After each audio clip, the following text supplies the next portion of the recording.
Mia loved visiting her grandmother's house. It was a place filled with warmth, love, and endless stories from the past. The house itself was a rambling old Victorian with creaky floorboards and a musty attic full of forgotten treasures. Each visit felt like stepping into a different era. One rainy afternoon, bored with her usual games and the pitter-patter of raindrops against the window, Mia decided to explore the attic, a place she had always been curious about but never had the courage to venture into alone. The attic was dark and dusty, lit only by a single cobweb-laden window. Shadows danced on the walls, creating an eerie yet intriguing atmosphere. The air smelled of mothballs and old wood, a scent that seemed to whisper secrets of the past.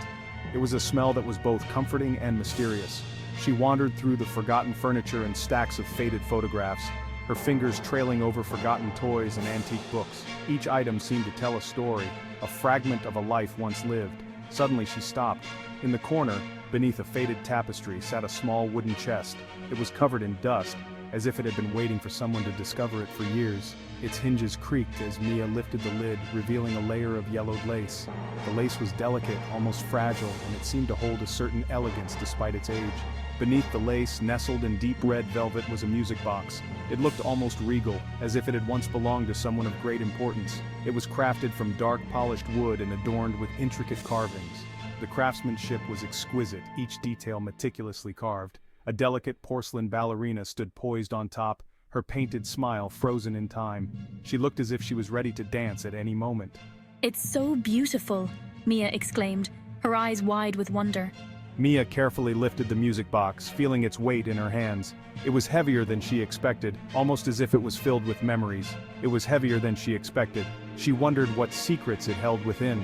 She turned it over and over in her hands, fascinated by its intricate details. Each carving seemed to tell a story, a piece of a larger puzzle. There on the bottom was a small silver key. It was tarnished with age, but it seemed to hold a certain magic. It was tarnished with age, but it turned easily in the lock. As she turned the key, she felt a sense of anticipation.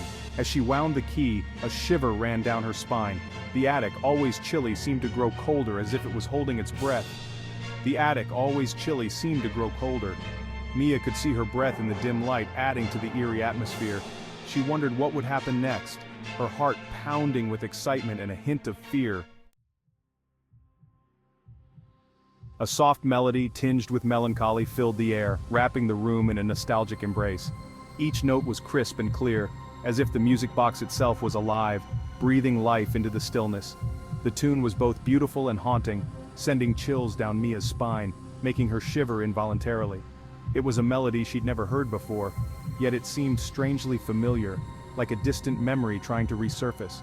The attic, no longer silent and still, seemed to pulse with the music, each note echoing off the walls. The air grew colder as the melody flowed from the music box, a chill that seemed to seep into her bones.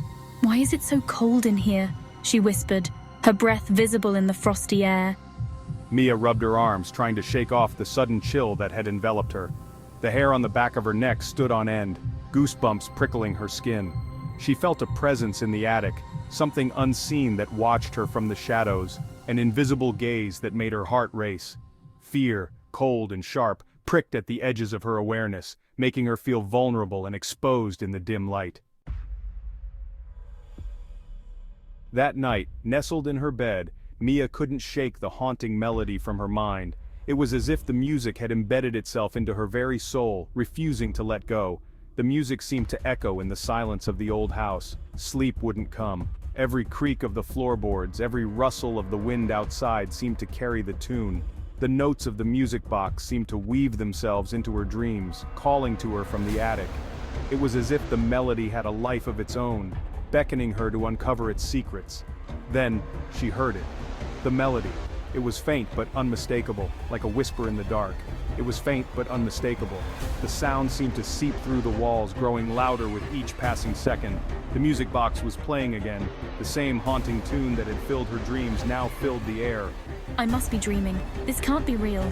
She slipped out of bed and crept down the hallway, drawn by the sound. Her heart pounded in her chest, each step echoing in the silent house. The music grew louder as she approached the attic door. It was as if the melody was guiding her, pulling her closer. It was open, just a crack, and a sliver of cold light spilled into the hallway. The light seemed to pulse in time with the music. Taking a deep breath, Mia pushed the door open. The creak of the hinges sounded like a scream in the silence. The attic was bathed in an ethereal silver light. Dust motes danced in the air, illuminated by the otherworldly glow. The music box, sitting on the floor where she'd left it, played on.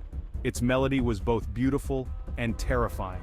The porcelain ballerina on top spun slowly, her painted smile seeming wider, more knowing than before. It was as if she was aware of Mia's presence, inviting her to join the dance. Suddenly, a hand on her shoulder made her jump. She turned to see her grandmother standing behind her, her face pale and drawn in the strange light. Mia, what are you doing here? The music box, it woke me up.